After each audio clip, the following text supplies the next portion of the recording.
नमस्कार, मैं हूं सुरभि सिंह। स्वागत है आपका हमारे चैनल नेक्स्ट 9 लाइफ पर। बिग बॉस ओटीटी का फिनाले कल है, यानी कि 18 सितंबर को।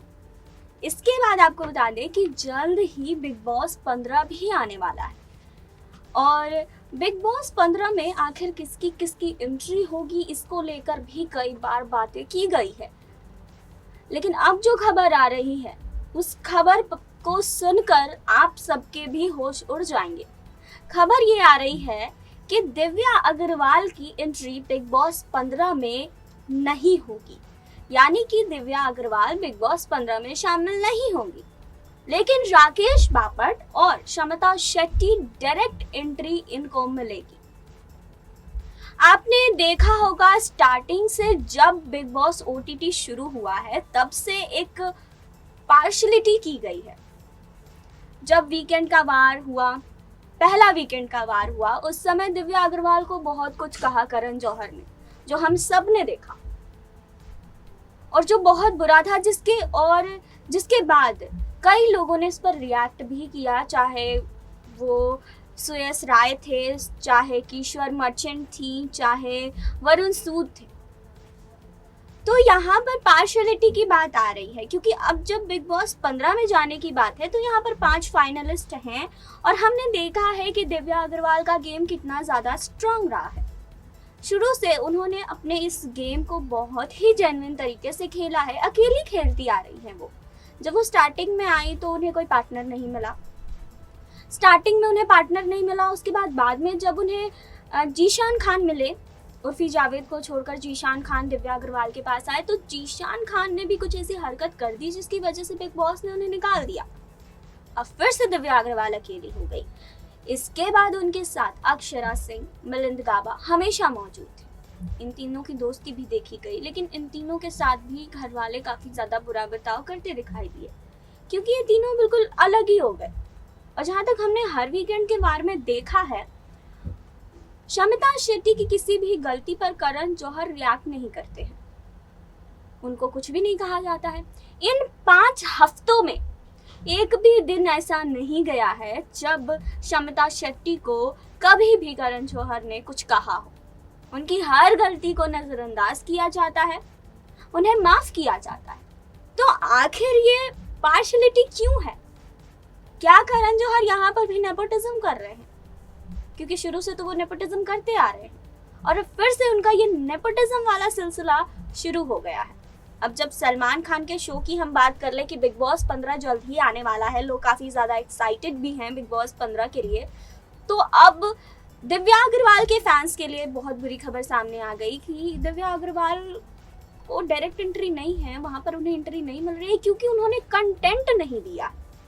और शमिता शेट्टी और राकेश बापट को डायरेक्ट एंट्री मिल रही है क्योंकि उन्होंने कंटेंट दिया है। हम ये आपसे जानना चाहते हैं कि राकेश बापट ने आखिर कहां पर कंटेंट दिया है। शुरू में तो राकेश बापट को गेम प्लान भी नहीं पता था। राकेश बापट ये भी नहीं जानते थे कि आखिर बिग बॉस का ये गेम खेलना कैसे है। वो तो शमिता शेट्टी के पीछे पीछे रहे हमेशा और इस गेम को उन्होंने खेला। लेकिन शमिता शेट्टी के नाम का इस्तेमाल कहें या फिर उनके साथ का इस्तेमाल कहें, वो इस फिनाले वीक में भी पहुंच गए। और अब जहां तक बिग बॉस 15 में जाने की बात है तो बात सामने आ रही है कि दिव्या अग्रवाल नहीं पहुंचेंगी। तो अगर ऐसा सच में होता है, अगर ऐसी चीजें हैं, तो ये तो बहुत बुरी बात है। ये तो बिल्कुल पार्शियलिटी वाली बात है जो करण जौहर अब करते हुए दिखाई दे रहे हैं, या फिर मेकर्स कर रहे हैं। सिर्फ करण जौहर की बात नहीं है यहाँ पर पूरे टीम की बात है, मेकर्स की बात है कि आखिर मेकर्स ऐसा क्यों कर रहे हैं, जबकि दिव्या अग्रवाल शुरू से अपने गेम को बहुत अच्छी तरह से समझ पाई हैं, अपने गेम को उन्होंने काफ़ी अच्छे से खेला है। तो हर कोई चाहता है कि दिव्या अग्रवाल आगे भी इस शो में जीतें। सबसे बड़ी बात तो जीतें इस शो को।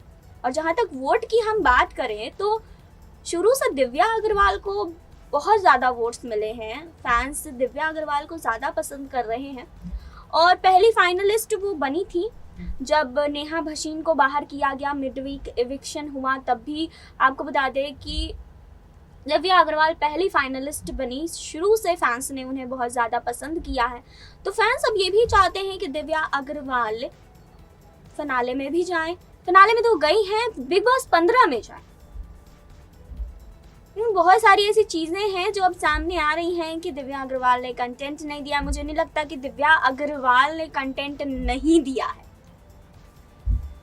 बहुत ही स्ट्रेंज ये बातें हैं कि लोग कह रहे हैं कि दिव्या अग्रवाल ने कंटेंट नहीं दिया है।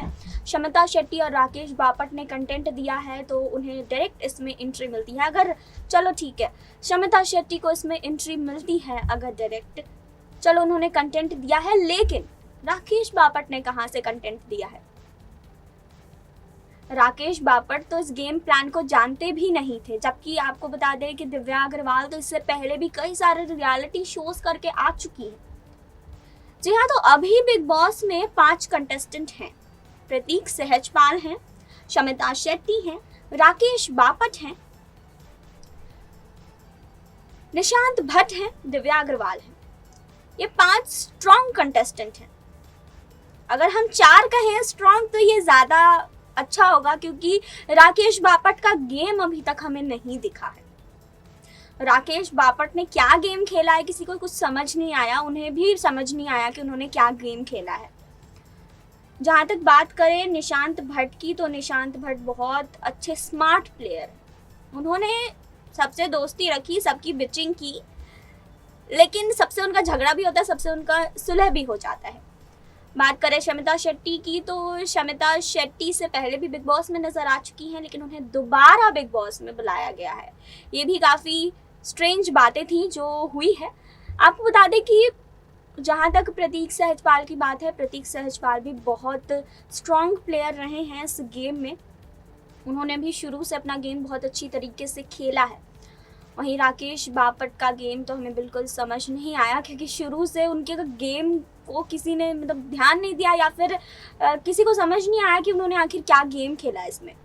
तो जहाँ तक हम कहेंगे कि अगर ये बात मेकर्स कर रहे हैं कि दिव्या अग्रवाल का बिग बॉस 15 में एंट्री नहीं होने वाला है, या फिर राकेश बापट और शमिता शेट्टी डायरेक्ट इसमें एंट्री करने वाले हैं, तो गलत होगा कहीं ना कहीं, पार्शलिटी कह सकते हैं हम, क्योंकि दिव्या अग्रवाल ने इस गेम के लिए उतनी ही मेहनत की है जितनी राकेश बापट ने की है, जितनी शमिता शेट्टी ने की है। हाँ, शमिता शेट्टी फिल्मी बैकग्राउंड से ताल्लुक़ रखती हैं, शायद इसका उन्हें फ़ायदा मिल रहा है। जहाँ तक हम जानते हैं कि हो सकता है कि इसका फ़ायदा शमिता शेट्टी को मिल रहा हो, लेकिन अगर ये बातें होती है, ये चीज़ें होती हैं, तो ये काफ़ी ज़्यादा गलत होगा, क्योंकि जहाँ तक हम गेम देख पा रहे हैं, दिव्या अग्रवाल का गेम काफ़ी ज़्यादा स्ट्रॉन्ग रहा है। दिव्या अग्रवाल को पता है, उनकी स्ट्रैटेजी है अपनी गेम खेलने की, और जहाँ तक बात है स्ट्रैटेजी की, तो बिना स्ट्रैटेजी के हम गेम खेल नहीं सकते।